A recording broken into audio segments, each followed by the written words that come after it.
Салам айымдар жана мырзалар. Баягыда мен так жөнүндө айтып бергем. Көп айымдар мынтип ойлойт да, бир крем сатып алсам эле тагым кетип калат. Же болбосо бир процедурага кирсем эле тагым кетип калат. Анан мен мындай наразычылыкта болгам да, мен нону кылдым, бирок тагым кеткен жок деп. Бул жерде кеп ал кремде, ал процедурада эмес. Бул жерде кеп силерде толук маалыматтын жоктугунда. Же косметолог толугу менен түшүндүргөн жок, же болбосо силер түшүндүрсө да жакшы түшүнгөн жоксуңар. Баягыда так чыгуу процессин айтып бергем. Буга чейинки видеолорду карасаңар, 2 сонун видео бар. Бүгүн болсо ошо так чыгуу процессиндеги терең киргенде кандай нерселер болуп атат, дагы тереңирээк талкуулайлы. Баягыда мен айткам, так чыгууда, так мисалы теринин 3 катмары бар дегем, биринчи, экинчи, үчүнчү. Биринчи катмары бул кирпичтен турган дубалдай. Сөзсүз ошо видеону көрүп коюңуздарчы. Бул видео анын уландысы. Кирпичтен чыккан дубалдай. Бул кирпичтен чыккан дубалдайдын клеткалардын ортосунда кара клеткалар бар. Анын аты меланоцит. Алар осьминожкага окшош. Көп бутчалар бар да.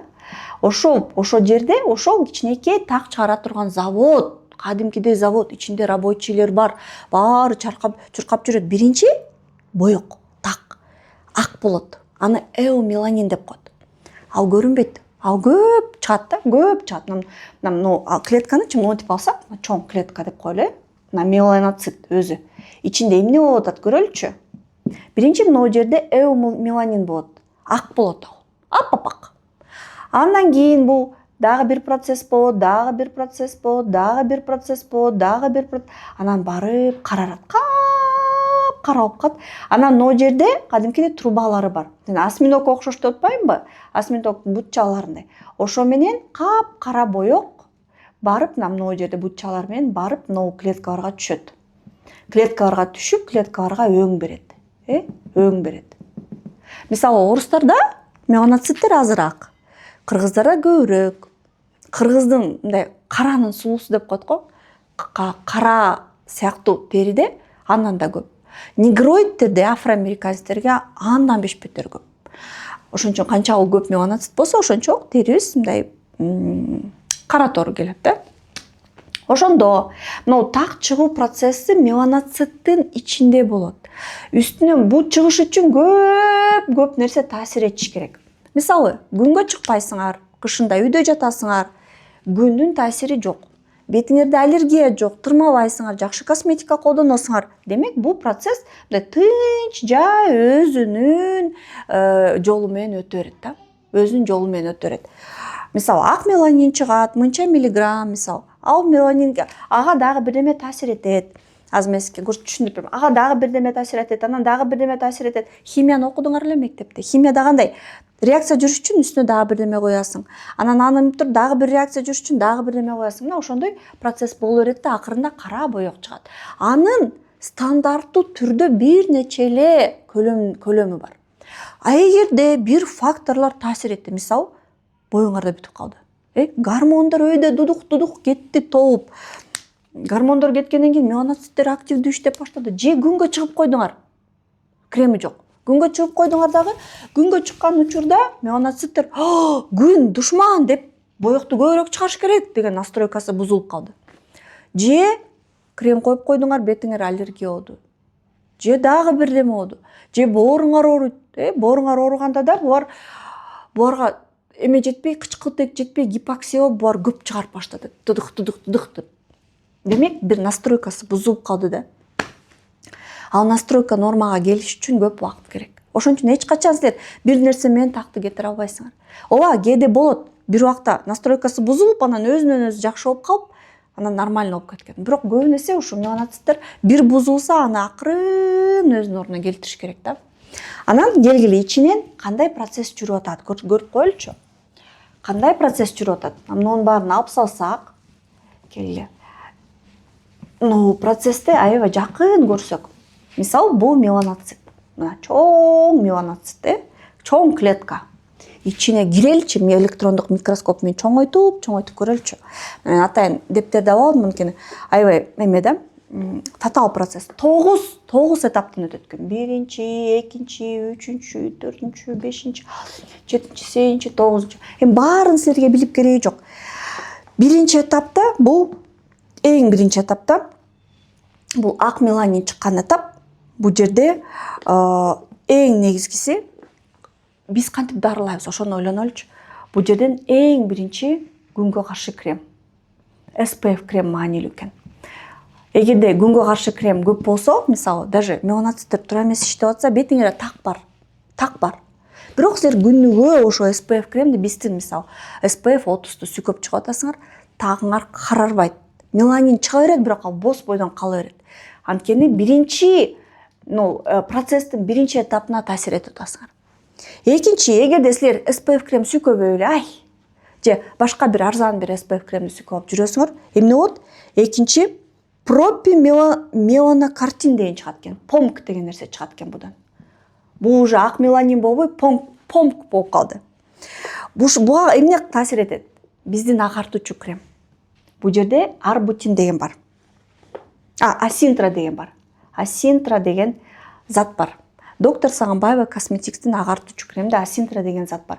Ошо меланин, ак меланин помк болгон жерде токтотот да, кесип салат, монтип кайчылап туруп. Бул жерде мындай өтүш керек, ана мындай өтүш керек, ана мындай, бул жерден кесип салат, болду, токтоп калат. Ушул этап. Эгерде бул жерден деле силер билбей, колдонбой жүрө берсеңер, дальше бул МСГге кетет. МСГ деген. Андан кийин тирозиназа.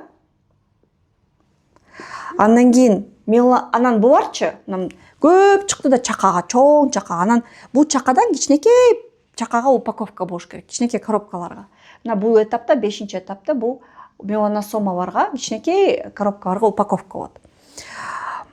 7-чи этапта эльдофа деген, кызыктуу, эльдофа и дофахинон деген заттар чыгат да. Буларды токтотуш керек. Андан кийин уже кап-кара болгон меланин чыгат, уже кадимкидей накта меланин чыгып баштайт. Мына кап-кара, упаковкаланган уже. Андан кийин бул этапта уже жана түтүкчөлөр менен, трубалар менен, кара меланин конвейер менен клеткаларга кете баштайт. Клеткаларды кара кылып боеп баштайт. Көрдүңөрбү? Эми болсо биринчи этапта SPF кремди колдонсок, бул карарбай калат. Экинчи этапта биздин доктор Сагынбаева косметикстеги асинтра деген зат экинчи этапта токтотот.